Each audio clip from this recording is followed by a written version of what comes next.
on cartels and the Maduro regime.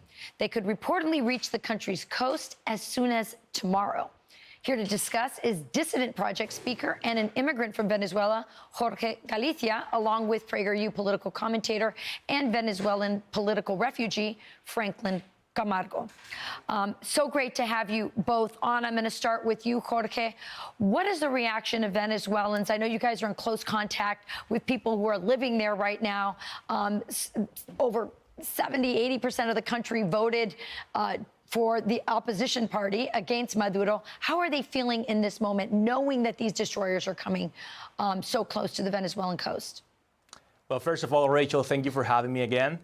I think many people in Venezuela are extremely optimistic. They cannot really be loud about it because they're facing a terrible criminal regime. If they express their gratitude towards the United States government and towards President Trump for the pressure he's adding against Maduro, they're going to face horrible consequences. That's why you don't really see a lot of expressions coming out of Venezuela. But, you know, I have people there. I talk to them. They are happy. Yeah, I spoke to one of the opposition activists who was holed up in that embassy for over a year before she was rescued. And I asked her, and she said, it's a silent euphoria. And so while they're quietly celebrating what President Trump is doing right now in Venezuela, and frankly, for the whole Western Hemisphere, Franklin, meanwhile, Venezuelans who are living abroad are putting out the most remarkable TikTok, Instagram videos I've ever seen. You're seeing the destroyers coming into the ocean and the planes coming overhead, and YMCA playing, and just the euphoria from the dissident community who's abroad is so palpable, and thankful to the administration. Give us more context to that.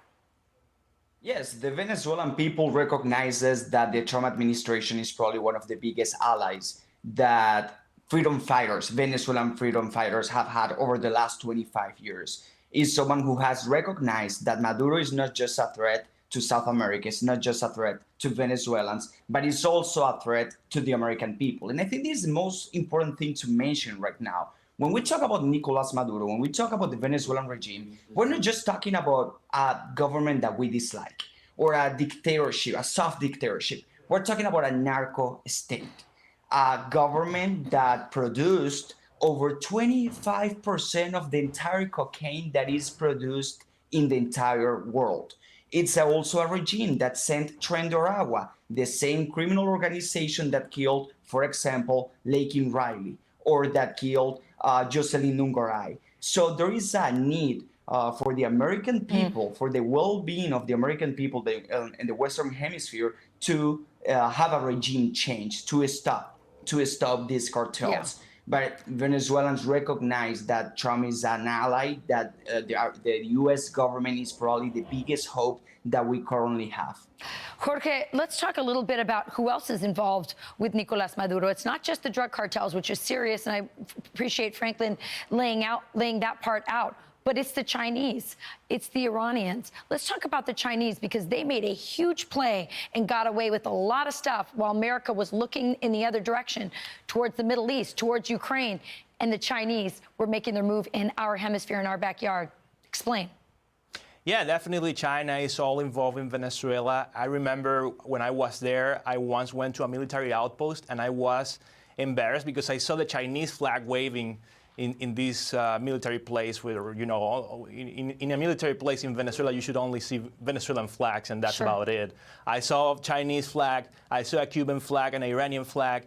That doesn't really make sense. So all of these countries are openly operating in Venezuela to harm American interests in the region.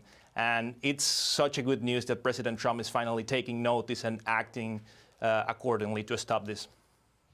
Well, we're looking at something very historic about to happen. All eyes on Latin America. If Donald Trump succeeds if President Trump succeeds in cleaning up the Western Hemisphere from Maduro and his very nefarious influences with cartels, the Chinese and the Iranians, I think it may be his greatest foreign policy success, really ever. It really impacts us. It's our backyard. So, Franklin, Jorge, thanks for joining us, and we'll be checking back with you as this entire story is just beginning. Thank you. Thank you. Thank you. I'm Steve Ducey. I'm Brian Kilmeade. And I'm Ainsley Earhart. And click here to subscribe to the Fox News YouTube page to catch our hottest interviews and most compelling analysis.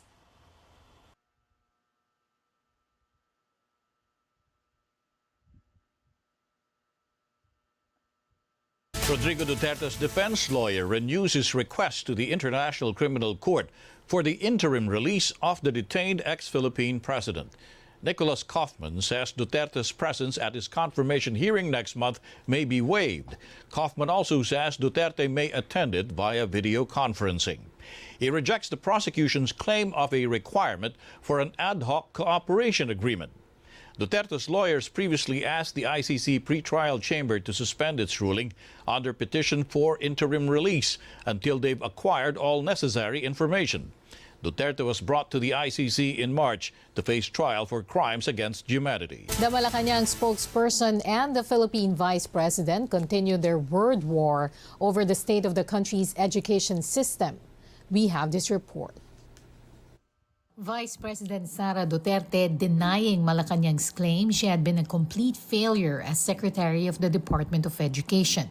Palace Press Officer Claire Castro earlier said that Duterte's recent complaint that the country's education system remains stuck in the paper and pencil level compared to other countries was a clear reflection of her failure when she led DepEd from 2022 to 2024. Nagre-reflect lamang na bilang siya ay naging DepEd Secretary ay a complete failure.